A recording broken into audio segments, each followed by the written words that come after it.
I'm going to take the opportunity while I have the rail system dry fitted together without the legs. I'm going to chuck up a 1/8 inch roundover bit in the cordless router and ease the inside edges of all the rails just to make them a little smoother and less prone to chip.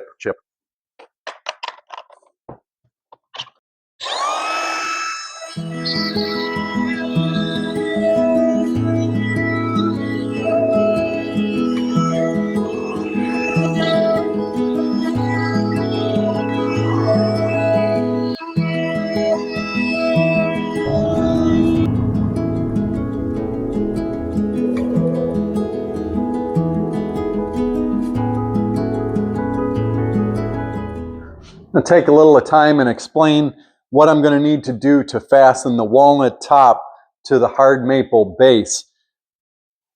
Wood is like a series of straws, and as it absorbs moisture, it expands, and as it dries out, it shrinks. And that's primarily done across the grain, not lengthways in the grain.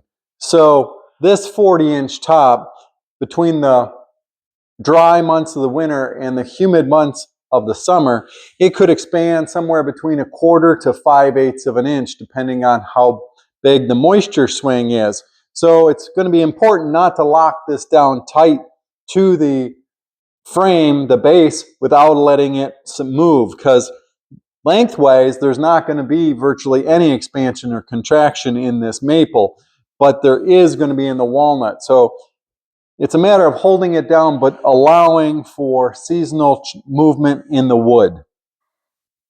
I'm going to use two different methods to attach the walnut top to the maple base, one of which will be a figure-8 style connector, metal connector, and there will be a counter bore on the top surface of the maple, and with one screw, the other screw will go up into the walnut top, and that allows movement back and forth.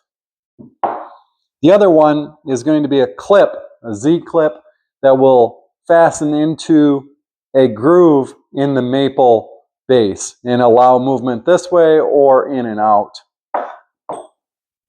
Here's a couple examples. So here's the walnut top, the maple base, kind of an underview, and you can see how that top has allowed movement back and forth.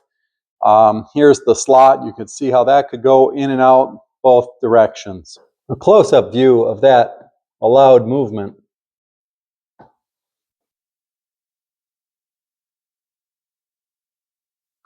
My plan is to fasten the top in the very middle and allow it to expand and contract from each direction. So the total expansion and contraction of the top will only be half on each side, and they're easier to control. My plan is to use the figure-8 style connectors on the side rails that'll allow movement in and out this way. And on the back rails, I'll use the Z-clips so the movement can go in and out this way. To mill the recess for the figure-8 fastener, I'm using a 3/4 inch Forstner bit, drilling in from the edge 5/16, so a little bit is open here, and I've set the depth stop to bore the right depth. This helps me locate it.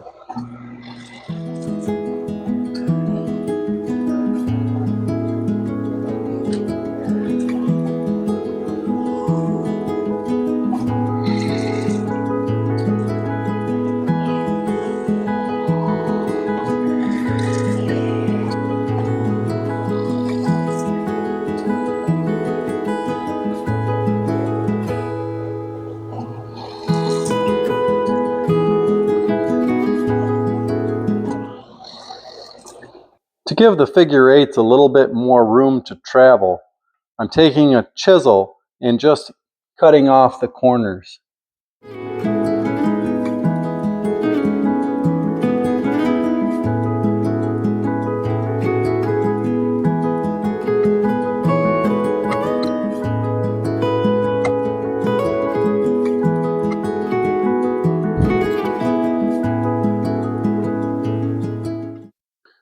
When I selected the locations for the figure-8 fasteners, I took in account where the glue lines between the boards for the top were going to fall to avoid a screw going directly into one of those joints. Here you can see the center line, and I've kept them just offset of any of the glue joints.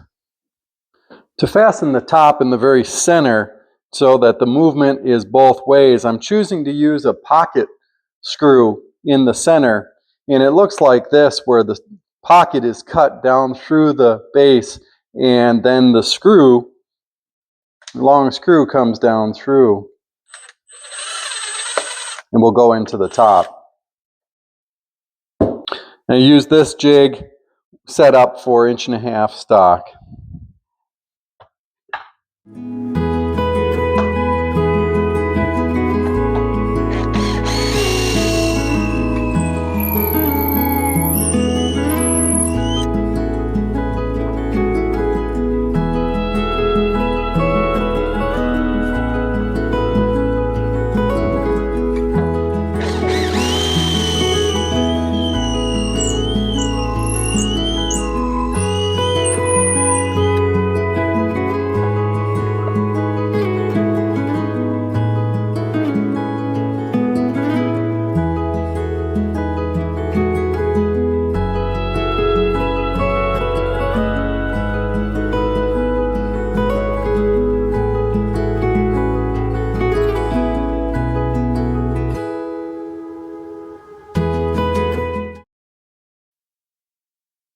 Well, this morning's the time for the big glue up of the base.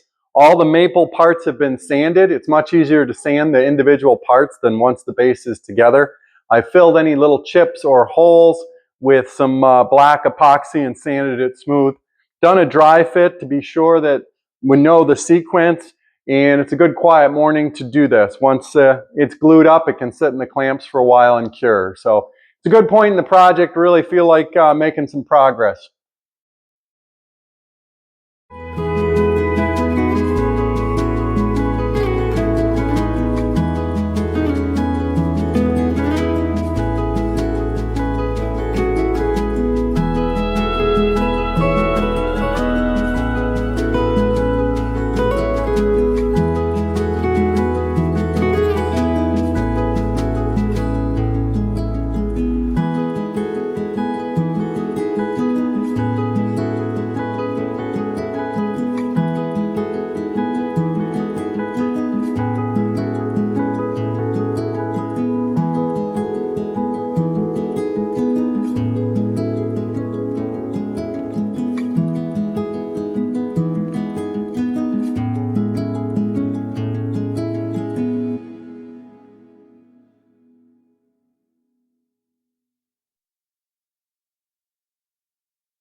Out of the clamps and finally down on the ground, looking like a table base like it's supposed to.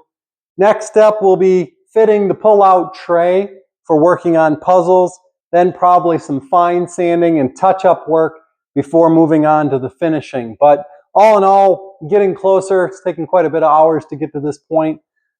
Thanks for watching. Thanks as I learn how to make YouTube videos and try to improve them. Any comments is greatly appreciated. Always looking how to improve and make it more enjoyable for watchers. So again, thanks for watching.